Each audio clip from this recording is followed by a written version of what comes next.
It's hard to keep a secret, especially when it's such an important one. But keeping it could save your life. Your lives. You have to try harder, Peter. Make some changes.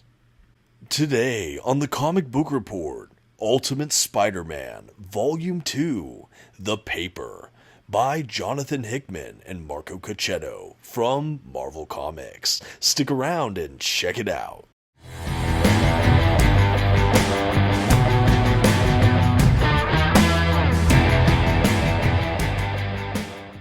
Greetings, webheads. My name is Dominic, and today you're tuning in to the Comic Book Report, where we review comic books and graphic novels so you can get an idea of what to read. And once again, I am excited to say we are back in the new Marvel Ultimate Universe, taking up the sophomore volume of The Ultimate Spider-Man by Jonathan Hickman. I have been reading and reviewing as many of these Ultimate trade paperbacks that I've been able to get my hands on so far, and this was my most recent read, and I had a ton of fun with this volume. I can't wait to talk about it today, but before we dive in, as always, I would like to shout out the channel sponsor, Panel Bound Comics. If you're looking to pick up your own comic book collected editions, I always encourage you to check out their website. You can find a link to them in the video description. And if you see anything on their website you like, you can even use my discount code at checkout, TheComicBookReport, to save $2 off of your order. Please note, if you do use my affiliate link or code to make a purchase, I will earn a small commission, but it's one of the best ways to continue to support this channel. Thank you so much for considering. Now let's get started with today's Spider-Man comic review. First, some quick facts about today's collection. The issues in this volume were written by Jonathan Hickman, with art by Marco Checchetto and David Messina. The issues in this volume were published by Marvel Comics beginning in 2024. As for what it collects, this volume includes Ultimate Spider-Man, the 2024 series, issues 7 through 12. And finally, this is a standard size trade paperback collection with glossy print paper stock, a glued binding, and a total of 152 pages. At this time, I'm going to go ahead and issue a general spoiler warning. I will be flipping through the contents of today's collection and commenting on plot points throughout. You've been advised. Okay, and here's our first dedicated look at the front cover for today's trade paperback collection from Marvel, and I'm happy to say it is extremely uniform with the other Ultimate Spider-Man volume they've released thus far, and in keeping with this kind of new Ultimate Universe formatting for these paperbacks, we have the Ultimate U, but this one has the little spider for Ultimate Spider-Man. We have the title. Down at the bottom, we have the volume subtitle, the paper here in this case. We have the name of the creators, and of course some art for the front of the collection. The art on the spine as well is similarly uniform with a lot of these other releases. We have the Marvel logo up top, the Ultimate U. We have the title, Ultimate Spider-Man, the subtitle, paper, Then we have the creators, a little picture window, and of course a 2 for Volume 2.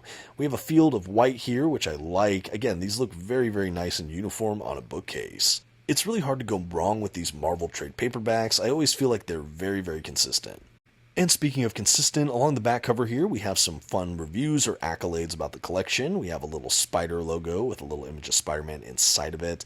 We have a little title there, and then a description about the book, what it contains, maybe some of the creators, along with pricing information, the age rating, Marvel logo, all pretty standard fare. I will say the back cover of this collection is pretty minimalistic or sparse. I don't necessarily mind it, and like I said, it's pretty uniform with a lot of these other releases from the new Marvel Ultimate Universe. And now that we've taken a look at the exteriors, as always, I'd like to give a quick look at this book's binding. As I mentioned at the top of the video, we do have a glued binding for this paperback at under 200 pages by a bit. I do think that this is a pretty solid binding. The pages lay down flat. I didn't really have too much gutter loss, and of course you'll get a better look as I flip through, but overall I consider this very well bound. And now with that out of the way, we can go ahead and do a quick side-by-side with the Volume 1 of Ultimate Spider-Man for this 2024 run here from Hickman and Checchetto. I reviewed this previously on the channel, along with Ultimate Invasion and the Volume 1s for Ultimate Black Panther, Ultimate X-Men, and the Ultimates. Now I just need to get my hands on some of these other Volume 2s and the upcoming Ultimate Wolverine, which might already be out depending on when I drop this review. Here's some of that great spine uniformity I was talking about earlier, just so you can get a picture of what you can expect on a bookcase. I will try to link some of the other Ultimate Universe titles I've reviewed on the channel as well, if I think about it, in case you missed some of my reviews and you're curious about some of the other Marvel Comics runs recently in the new Marvel Ultimate Universe. Okay, and now we can go ahead and jump into today's collection. After having a solicit for that Volume 1, a title page, some publication information, we have a previously on Ultimate Spider-Man, a little bit of a character listing, of course we have list of creators, things like that, and then we jump into the first issue, which in this case is issue 7 of Ultimate Spider-Man. And now, as we go through this run, I will just say we have, 5 or 6 issues, whatever issue 7 through 12 is of this Ultimate Spider-Man run, and it's a ton of fun. You know, the subtitle is The Paper, and while we do get some meaningful advancement of that story arc for J. Jonah Jameson and Uncle Ben and their upcoming paper and everything that they report on, I don't know if it's a misnomer, but there is so much more in this volume that we explore. Just to set the stage a little bit, in case you missed my coverage of Volume 1, this takes place in Marvel's new Ultimate Universe, which was created after the Maker went on multiversal hijinks and jumps to create and kind of manipulate a world in his own image. He's stopped a lot of superheroes from ever having their proper origins, and he's just generally tried to shape things as he sees fit. Now, after the events of Ultimate Invasion, he does get sort of delayed in a way, but in that vacuum, we have some of these emerging heroes. We have Spider-Man, or Peter Parker, I should say, notified of who he was in an alternate universe, and he gets the means to become Spider-Man, albeit a bit later in life. He now is married to Mary Jane Watson and has a couple of kids, and he is a older and more mature Spider-Man, if not a bit inexperienced. He's befriended Harry Osborn, who is this world's Green Goblin, and together they are trying to stop the Maker and any of his other lieutenants. Along the way, we of course have Spider-Man learning the ropes and figuring himself out as a hero. This volume really starts to deepen some of these character relationships. At the beginning, we have Otto Octavius, or Dr. Otto Octavius, doing some improvements for the costumes for both Green Goblin and Spider-Man, and we have the introduction of this sort of AI or persona within the costumes that kind of give them advice or function in that way. For Harry Osborn, he has an AI that's basically modeled after his father, Norman Osborn, and Spider-Man is presumably his own voice kind of fired back at him. This sort of technology is really interesting, and right away as a reader, I was suspicious. So while that's going on, J. Jonah Jameson and Uncle Ben are beginning to grow their paper, and they're trying to uncover more and more mysteries. They're of course reporting on Spider-Man, but they're trying to get to the nitty-gritty. They want to implicate the Kingpin, and that becomes a real thrust of this arc. I really like seeing that. I like to see how Gwen Stacy was utilized in this book as well. She is a paramour of Harry Osborn, and she is definitely embroiled in some of the conflicts here. We get to see some notable family moments as well between Peter and MJ and his children, which I really like to see. I also really liked how they utilized Mr. Negative in this arc. We have some kind of cool mind control story arcs, and we see Spider-Man just coming against Mr. Negative. We also have the Black Cat's father showing up. We have the introduction of this universe's Black Cat as well, who of course graces the cover along with Spider-Man. And overall, it's just a really fun continuing mythos building within this universe. There are of course more twists and turns than I'm even laying out in this plot synopsis that I will leave to you readers to discover, but overall I was really happy with this volume. Was it as groundbreaking as the Volume 1?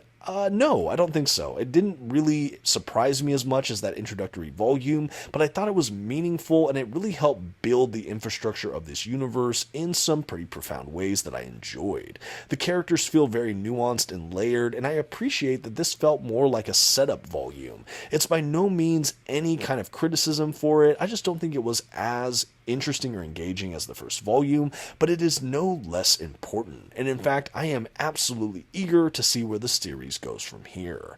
Another notable scene I haven't really touched on yet is we had a scene between Uncle Ben and Peter Parker. I believe they're visiting Aunt May's grave, and we have this really cool dialogue that it opens up, and Ben basically reveals to Peter that he knows he's Spider-Man, and he challenges him to take great care, not only for his own life but for the lives of his loved ones, with how well he safeguards this the secret. He reasons if he was able to figure it out, not many people are far behind, and he's a bit dismayed by hearing how many people already know who he is.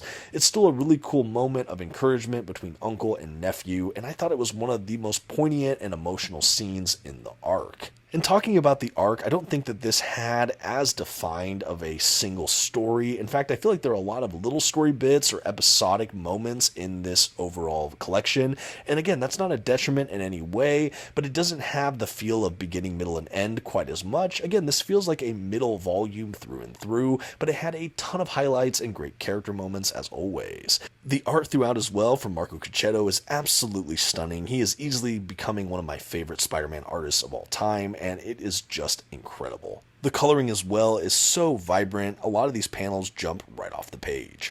The final issue in our collection, issue 12, is essentially a Christmas story. It's set in December around the holidays, and we have the Parker family, along with some of the Watson family, and of course J. Jonah Jameson, for a house Christmas party. There's a lot of extended family drama, which I enjoyed seeing, especially with Mary Jane's side. I felt that to be pretty fascinating and just really engaging overall as a reader. This is where I can see how well the characters have been treated, that you're fascinated by a lot of these little familial interactions.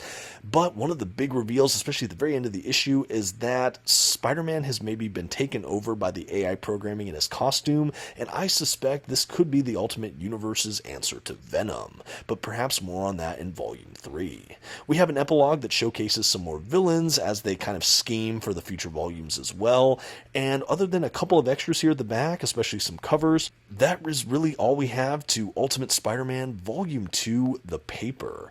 Again, this was a really fun book. I don't have a lot of complaints about it whatsoever. Was it as strong as Volume 1? I would say just a hair less for me because I was less captivated by the newness of it all. But again, I still think that this is a very important and structural volume for this run, and I cannot wait to see where we go from here. The art never misses a beat. The characters feel authentic, nuanced, and distinctive, and everything about it was just really enjoyable. Again, a more episodic collection, but overall it just worked for me. And now, the grade. For the next chapter, and debatably the best Spider-Man series to come out in years, the Comic Book Report is happy to give Ultimate Spider-Man Volume 2, The Paper, by Jonathan Hickman and Marco Checchetto from Marvel Comics, a B+. This was another fantastic read, and while it didn't perhaps capture me as much as that first volume, I still think this is a terrific modern read that I will be following closely in the year to come. The creators are on the top of their game, the storytelling feels fresh, the characters rock solid, and I'm just loving it. It's been a while since I've been this excited for a modern Spider-Man run, and I think that this volume continues the tradition nicely. Personally, I'm still fully invested in Marvel's new Ultimate Universe, but I'd love to hear from all of you. Have you been reading Hickman's Ultimate Spider-Man or any of the other Ultimate titles? Or are you more of an absolute DC fan, or a little bit of both? Let me hear all about that in the comments section. Let me know if you've read this volume, if you plan to pick up Volume 3, and any other comic book miscellany. Just let me know in the comments, and again, thank you all so much for watching. Until next time, this has been the Comic Book Report. Please don't forget to leave your like, all of those comments we talked about, and maybe share this video with a friend. Thanks everyone, have a good one.